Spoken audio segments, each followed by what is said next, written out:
ಒಂದು ಕಡೆ ಹೇಳ್ತೀರಾ ಅಪ್ಪೋರ್ ಜೊತೆ ನಾನು ಮಾತಾಡಿದೆ ಆತ್ಮದ ಜೊತೆಗೆ ಅಂತ, ಇದು ಹೇಗೆ ಸಾಧ್ಯ ಆಗತ್ತೆ? ಸತ್ತ ಒಂದು ಕೇವಲ ಕೆಲವೇ ದಿವಸದಲ್ಲಿ ಮಾಡಿದ್ದು ನಾನು ಕೇಳಿದ ಪ್ರಶ್ನೆ ಇಷ್ಟೇ. ಓಕೆ. ಅಪ್ಪ ಅವರೇ, ಈ ನಿಮ್ಮ ಸಾವಿನ ಬಗ್ಗೆ ಅನೇಕ ಅಪೋಹಗಳಿವೆ, ಅದು ನಿಜ. ಯಶಸ್ಸಿನ ಉತ್ತುಂಗಕ್ಕೇರಬೇಕಾದ್ರೆ ಎಲ್ಲಕ್ಕೂ ಪ್ರತಿಕ್ರಿಯಿಸುವ ಅವಶ್ಯಕತೆ ಇಲ್ಲ. Your smile can be A reaction. ಆತ್ಮದ ಹೊರರೂಪವೇ ಮನಸ್ಸು, ಮನಸ್ಸಿನ ಒಳರೂಪವೇ ಆತ್ಮ. ಒಂದು ದೇಹ, ಆ ದೇಹದಿಂದ ಆತ್ಮ ಹೊರಗೆ ಬಂದಾಗ ಆ ಆತ್ಮ ಗೊತ್ತಾಗತ್ತಾ ನಾನು ಸತ್ತಿದ್ದೀನಿ ಅಂದ್ರೆ? ಇಲ್ಲಿ ಖಂಡಿತ ಗೊತ್ತಾಗ್ತದೆ.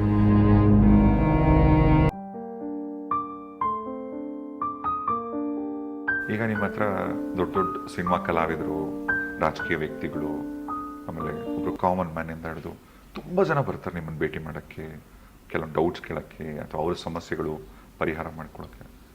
ನನಗೆ ಒಂದು ಬಹಳ ಇಷ್ಟ ಆಗೋದು ನಿಮ್ಮಲ್ಲಿ ಏನು ಅಂದರೆ, ಎಲ್ಲರನ್ನೂ ಒಂದೇ ಸಮ ಟ್ರೀಟ್ ಮಾಡ್ತೀರ ಗುರುಜಿ. ಒಂದು. ಎರಡನೇದು, ಇವತ್ತು ನಿಮ್ಮ ಹತ್ರ ಚೆನ್ನಾಗಿ ಮಾತಾಡಿದಂಥ ವ್ಯಕ್ತಿ ನಾಳೆ ನಿಮ್ಮ ಬಗ್ಗೆ ತಪ್ಪಾಗಿ ಮಾತಾಡಿದ್ರು ಕೂಡ ನೆಕ್ಸ್ಟ್ ಟೈಮ್ ಆ ವ್ಯಕ್ತಿ ಬಂದಾಗ ನಿಮ್ಮಲ್ಲಿ ಅದೇ ಪ್ರೀತಿ ಇರುತ್ತೆ. ಅದು ಹೆಂಗೆ ಸಾಧ್ಯ ಆಗತ್ತೆ ಗುರುಜಿ? ಸಮತ್ವಂ ಯೋಗ ಉಚ್ಯತೆ ಅಂತಾರೆ. ಒಬ್ಬ ಯೋಗಿ ಸದಾ ಹೇಗೆ ನೀರು ತನ್ನ ಮಟ್ಟವನ್ನು ಕಾಪಾಡಿಕೊಳ್ಳುತ್ತೆ, ಹಾಗೆ ಅವನ ಮನಸ್ಸು ಕೂಡ ಒಂದು ಸಮತ್ವದಲ್ಲಿರಬೇಕು. ಯಾರ ಮನಸ್ಸು ಅಸಮತೋಲನದಲ್ಲಿರ್ತದೆ, ಚಂಚಲವಾಗಿರ್ತದೆ, ಹಿ ಕೆನಾಟ್ ಬಿ ಯೋಗಿ. ಹೌದಲ್ವೇ? ಅದೇ ಭೋಗಿಗೂ ಯೋಗಿಗೂ ಇರ್ತಕ್ಕಂಥ ವ್ಯತ್ಯಾಸ. ಸೊ ಬುದ್ಧ ಎಷ್ಟೋ ಜನ ಕಾಮೆಂಟ್ ಮಾಡ್ತಾರೆ, ಕ್ರಿಟಿಸೈಸ್ ಮಾಡ್ತಾರೆ, ಆದರೆ ಅವನ ಮುಖದ ಮೇಲಿನ ನಗು ಯಾವತ್ತೂ ಮಾಸಲಿಲ್ಲ. ಹಾಗಾಗಿ ಕ್ರಿಯೆಗೆ ಪ್ರತಿಕ್ರಿಯೆನೇ ಏನು ಇಂಪಾರ್ಟೆಂಟ್ ಅಲ್ಲ, ಪ್ರತಿಕ್ರಿಯಿಸದೇನೂ ಇರ್ಬೋದು. ಪ್ರತಿಕ್ರಿಯೆ ಮಾಡದೇ ಇರ್ತಕ್ಕಂಥದ್ದು ಕೂಡ ಒಂದು ಪ್ರತಿಕ್ರಿಯೆನೇ ಅಲ್ವಾ? ಅಂದ್ರೆ ನಿಮ್ಗೆ ಯಾರು ಎಷ್ಟು ರೆಬೆಲ್ ಏನ್ ತೊಂದರೆ ಕೊಟ್ಟರು, ಏನ್ ಮಾಡಿದ್ರು, ಇಟ್ಸ್ ಓಕೆ, ನೀವು ಸೈಲೆಂಟ್ ಆಗಿ ಉಳಿಯೋದು ಕೂಡ ಒಂದು ಉತ್ತರ ಅಂತ. ಅದೇ ಯಶಸ್ಸಿನ ಗುಟ್ಟು. ನೀವು ಯಶಸ್ಸಿನ ಉತ್ತುಂಗಕ್ಕೇರಬೇಕಾದ್ರೆ ಎಲ್ಲಕ್ಕೂ ಪ್ರತಿಕ್ರಿಯಿಸುವ ಅವಶ್ಯಕತೆ ಇಲ್ಲ. Your smile can be A reaction, your silence can be A reaction. ಅದು ನಾನು ನನ್ನ ಜರ್ನಿಯಲ್ಲಿ ಕಂಡುಕೊಂಡಿದ್ದು.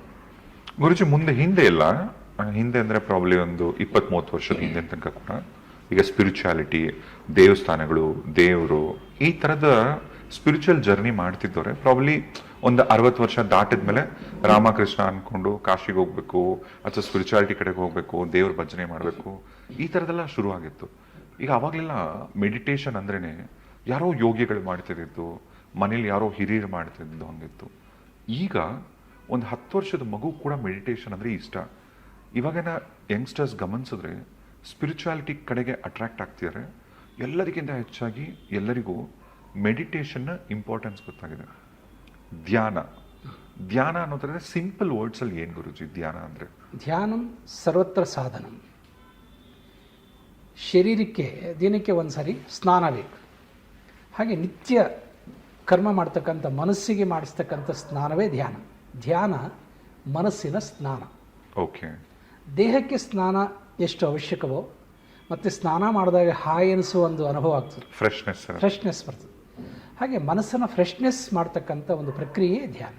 ಈಗ ಧ್ಯಾನದ ಬಗ್ಗೆ ತುಂಬ ಜನಕ್ಕೆ ಡೌಟ್ಸು. ಕೆಲವೊಂದು ಸಾರಿ ನಂಗೆ ಚಿಕ್ಕ ವಯಸ್ಸಲ್ಲಿ ಇನ್ನೂ ಚೆನ್ನಾಗಿ ಜ್ಞಾಪಕ ಇದೆ, ಪ್ರಜಾಪಿತ ಬ್ರಹ್ಮಕುಮಾರೀಸ್ ಅಲ್ಲಿಗೆ ಹೋದಾಗ ಕೆಲವೊಂದು ಸೆಂಟರ್ಸ್ಗೆಲ್ಲ ನಾನು ನನ್ನ ತಂಗಿ ಚಿಕ್ಕ ವಯಸ್ಸಲ್ಲಿ ಹೋಗ್ತಿದ್ವಿ.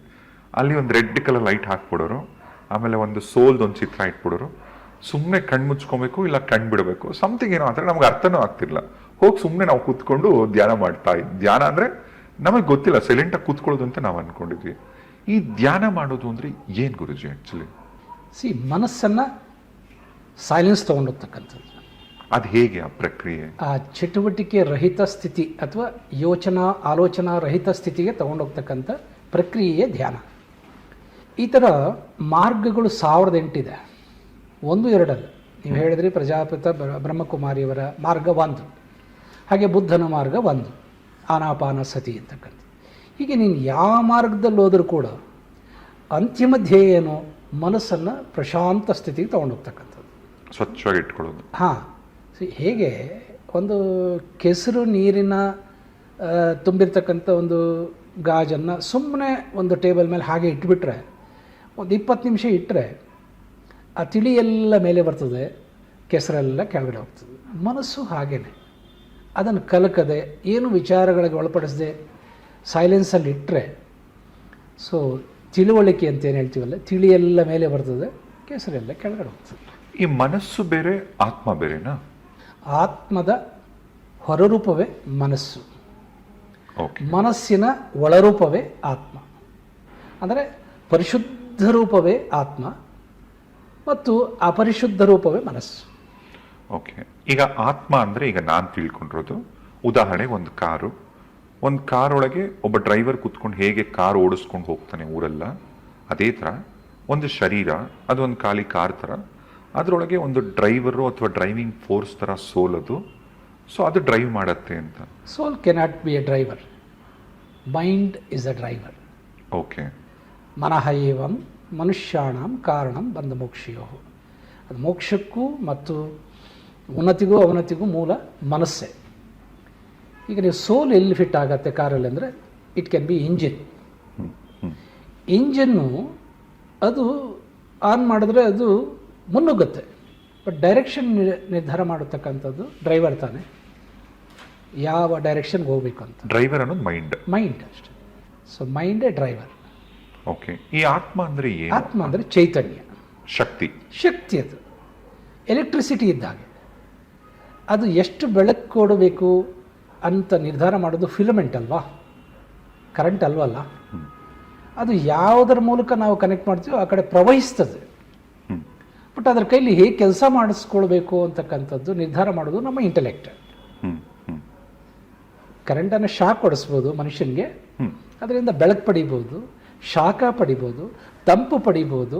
ಕರೆಂಟ್ ಅನ್ನೋದು ಶಾಖನೂ ಅಲ್ಲ, ತಂಪು ಅಲ್ಲ, ಬೆಳಕು ಅಲ್ಲ, ಶಬ್ದನೂ ಅಲ್ಲ. ಸ್ಪೀಕರ್ ಕನೆಕ್ಟ್ ಮಾಡಿದ್ರೆ ಶಬ್ದ ಬರ್ತದೆ, ಕೂಲರ್ ಕನೆಕ್ಟ್ ಮಾಡಿದ್ರೆ ತಂಪು ಬರ್ತದೆ, ಬಲ್ಬ್ ಕನೆಕ್ಟ್ ಮಾಡಿದ್ರೆ ಬೆಳಕು ಕೊಡ್ತದೆ, ಹೀಟರ್ ಕನೆಕ್ಟ್ ಮಾಡಿದ್ರೆ ಬಿಸಿ ಬರ್ತದೆ. ಹೀಗೆ ಕರೆಂಟ್ ಅಂತಕ್ಕಂಥದ್ದು ಒಂದೇ, ಆತ್ಮ ಅನ್ನೋದು ಒಂದೇ. ಅದರ ಅಪ್ಲಿಕೇಶನ್ಸ್ ಇದೆಯಲ್ಲ ಇನ್ಯೂಮರಸ್. ಆ ಇನ್ಯೂಮರಸ್ ಅಪ್ಲಿಕೇಶನ್ಸೇ ಮೈಂಡ್. ಆತ್ಮನ ಇನ್ಯೂಮರಸ್ ಅಂದರೆ ಅಗಣಿತ ಒಂದು ರೂಪಗಳೇ ಮನಸ್ಸು. ಈಗ ಆತ್ಮಕ್ಕೆ ಸಾವಿಲ್ಲ ಅಂತ ಅಂತಾರಲ್ಲ, ಕರೆಂಟಿಗೆ ಸಾವಿದೆಯಾ ನಾನು ಕೇಳ್ತೀನಿ. ಬಲ್ಬ್ಗೆ ಸಾವಿದೆ. ಬಲ್ಬ್ಗೆ ಸಾವಿದೆ. ಹಾಂ. ಈ ಬಲ್ಬ್ ಅನ್ನೋದು ಮನಸ್ಸು. ಕರೆಂಟ್ ಅನ್ನೋದು ಈ ಬಲ್ಬನ್ನು ಬೆಳಗ್ತಕ್ಕಂಥ ಒಂದು ಚೈತನ್ಯ. ಕರೆಕ್ಟ್ ಅಲ್ವೇ? ಈ ಉಪಕರಣಕ್ಕೆ ಸಾವಿದೆ, ಅದರ ಹಿಂದೆ ಕೆಲಸ ಮಾಡ್ತಕ್ಕಂಥ ಕರೆಂಟಿಗೆ, ವಿದ್ಯುತ್ಗೆ ಹೇಗೆ ಸಾವಿಲ್ವೋ ಆತ್ಮಕ್ಕೆ ಸಾವಿಲ್ಲ. ನಮ್ಮ ಕರ್ನಾಟಕ ರತ್ನ ಡಾಕ್ಟರ್ ಪುನೀತ್ ರಾಜ್ಕುಮಾರ್ ಅವರು, ಅಪ್ಪೋರು ಕೂಡ ನಮ್ಮನ್ನು ಬಿಟ್ಟು ಹೋದ್ಮೇಲೆ, ಆಮೇಲೆ ನೀವು ಒಂದು ಕಡೆ ಹೇಳ್ತೀರ ಅಪ್ಪೋರ ಜೊತೆ ನಾನು ಮಾತಾಡಿದೆ ಆತ್ಮದ ಜೊತೆಗೆ ಅಂತ. ಇದು ಹೇಗೆ ಸಾಧ್ಯ ಆಗತ್ತೆ, ಅಥವಾ ಏನು ಆಯಿತು ಗುರುಜಿ ನೀವು ಮಾತಾಡಿದ್ರೆ, ಅಂದರೆ ಏನು ನಡೀತು? ಆತ್ಮ ಸಂಭಾಷಣೆ ಅಥವಾ ಸೋಲ್ ಕಮ್ಯುನಿಕೇಷನ್ ಈಸ್ ಪಾಸಿಬಲ್. ಅದೊಂದು ಟೆಕ್ನಾಲಜಿ, ಪ್ರತಿಯೊಂದು ಒಂದು ಟೆಕ್ನಾಲಜಿನೇ. ಹಿಂದಿನ ಜನ್ಮಗಳು ತಿಳ್ಕೊಳ್ಳೋದು ಹೇಗೆ ಟೆಕ್ನಾಲಜಿ ಇದೆಯೋ ಅಧ್ಯಾತ್ಮದಲ್ಲಿ, ಇದು ಕೂಡ ಒಂದು ಇದೆ, ಸತ್ತವರ ಜೊತೆ ಸಂಭಾಷಣೆ ಮಾಡ್ತಕ್ಕಂಥ. ನಾನು ಅದನ್ನು ಪಬ್ಲಿಕ್ ಪ್ಲ್ಯಾಟ್ಫಾರ್ಮಲ್ಲಿ ಮಾಡಲಿಲ್ಲ, ನನ್ನ ವೈಯಕ್ತಿಕ ಮಾಹಿತಿಗೋಸ್ಕರ ನಾನು ಮಾಡಿದ್ದದು. ಯಾಕಂದರೆ ಅವರ ಅಭಿಮಾನಿಗಳು ಕೋಟಿಗಳಲ್ಲಿದ್ದಾರೆ. ಆ ಸತ್ತ ಒಂದು ಕೇವಲ ಕೆಲವೇ ದಿವಸದಲ್ಲಿ ಮಾಡಿದ್ದು ನಾನು. ಓಕೆ. ಆದರೆ ನಾನು ಪಬ್ಲಿಕ್ ಪ್ಲ್ಯಾಟ್ಫಾರ್ಮ್ ಮಾಡಿದ್ರೆ ಆ ಒಂದು ಒತ್ತಡವನ್ನಾಗಲಿ ಪ್ರೆಷರ್ ತಡ್ಕೊಳ್ಳೋ ನಮಗೆ ಶಕ್ತಿ ಇರಲಿಲ್ಲ. ಯಾಕಂದರೆ ಅಷ್ಟು ಕ್ವಶನ್ಸು, ಏನು ಹೇಗೆ ಇದೆಲ್ಲ ಸರ್. ಈಗ ನೀವು ಒಬ್ಬರೇ ಮಾತಾಡಿದ್ರಿ ಅಂತ ಹೇಳಿದ್ರಲ್ಲ? ನಾನು ಒಬ್ಬನೇ ಮಾತಾಡಲ್ಲ. ಈಗ ಕರೆಂಟು ಹರಿಯೋದಕ್ಕೆ ಒಂದು ಮಾಧ್ಯಮ ಬೇಕು. ಮಾಧ್ಯಮ ಯಾವುದು? ವೈರ್, ಕೇಬಲ್ ವೈರ್, ಒಂದು ವೈರ್. ಹಾಗೆ ನಾವಿಲ್ಲಿ we take the help of media ಅಂತ. Medium help. Medium can be instrument, medium can be humans. Okay. ಈಗ ಈ ವಿಚಾರದಲ್ಲಿ ಏನಾಗಿತ್ತು ಆ ಮೀಡಿಯಂ? ಆ ಮೀಡಿಯಂ ಏನು ಹೇಳ್ತು ಅಂದರೆ, ನಾನು ಕೇಳಿದ ಪ್ರಶ್ನೆ ಇಷ್ಟೇ. ಅಪ್ಪ ಅವರೇ, ಈ ನಿಮ್ಮ ಸಾವಿನ ಬಗ್ಗೆ ಅನೇಕ ಅಪೋಹಗಳಿವೆ, ಅದು ನಿಜನಾ? ಅವರು ಹೇಳಿದ್ರು, ಇಲ್ಲ ನಾನು ಹೃದಯ ಸಮಸ್ಯೆಯಿಂದನೇ ಸತ್ತಿದ್ದು ಅಂತ ಫಸ್ಟು ಕ್ಲಿಯರ್ ಮಾಡಿದರು.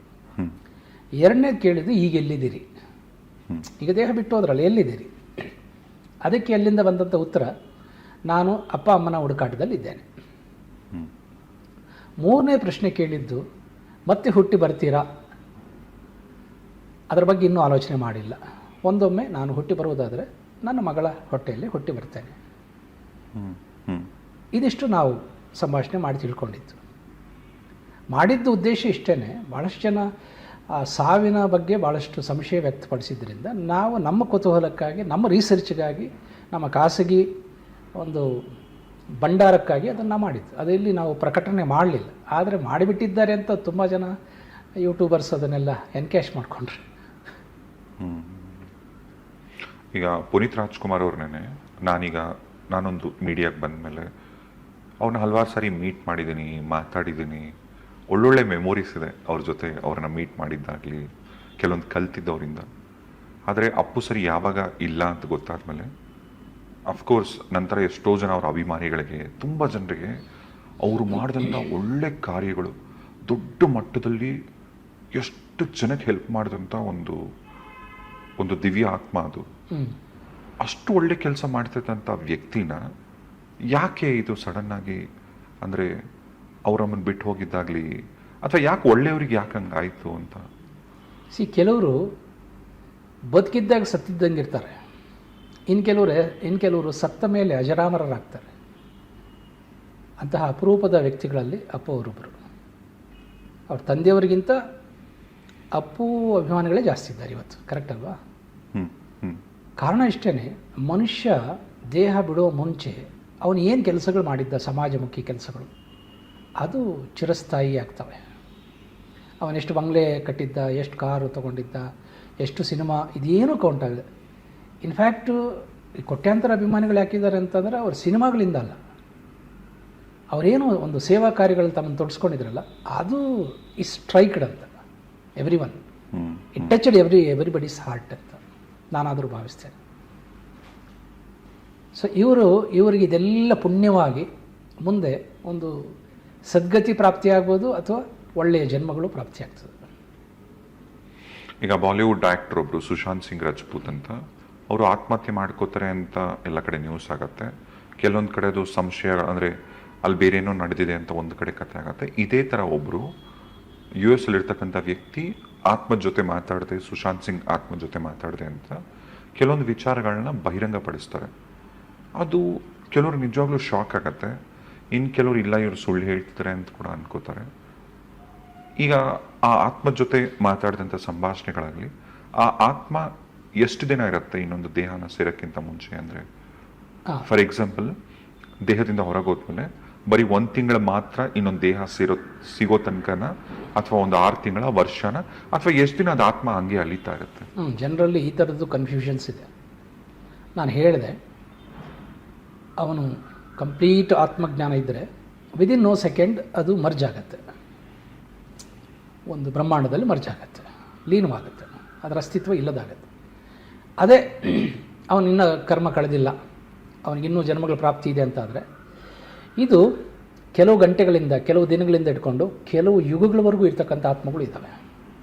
ಅಂದರೆ ಅವಕ್ಕೆ ದೇಹಗಳೇ ಸಿಗೋದಿಲ್ಲ, ಬಯಸಿದ ದೇಹಗಳು ಸಿಗೋದಿಲ್ಲ.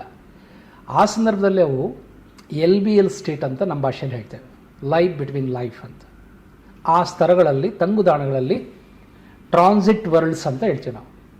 ಈಗ ನಾನು ಅಮೆರಿಕಕ್ಕೆ ಹೋಗಬೇಕು, ಡೈರೆಕ್ಟ್ ಹೋಗೋಕ್ಕೆ ಫ್ಲೈಟ್ ಇಲ್ಲ, ದುಬೈಯಲ್ಲಿ ಒಂದು 3 ದಿವಸ ಇದ್ದು ಹೋಗ್ತೀನಿ. That Dubai is transit place. ಹಾಗೆ ಒಂದು ಸೋಲ್ ವರ್ಡ್ಸ್ ಅಂತ ಇರ್ತವೆ, ಡಿಫ್ರೆಂಟ್ ಸೋಲ್ ವರ್ಡ್ಸ್ ಇದೆ. Based on their frequency, their knowledge, they will be given such places. ಈಗ ದುಡ್ಡಿದ್ರೆ 5 ಸ್ಟಾರ್, ದುಡ್ಡಿಲ್ಲ ಅಂದರೆ ಛತ್ರ.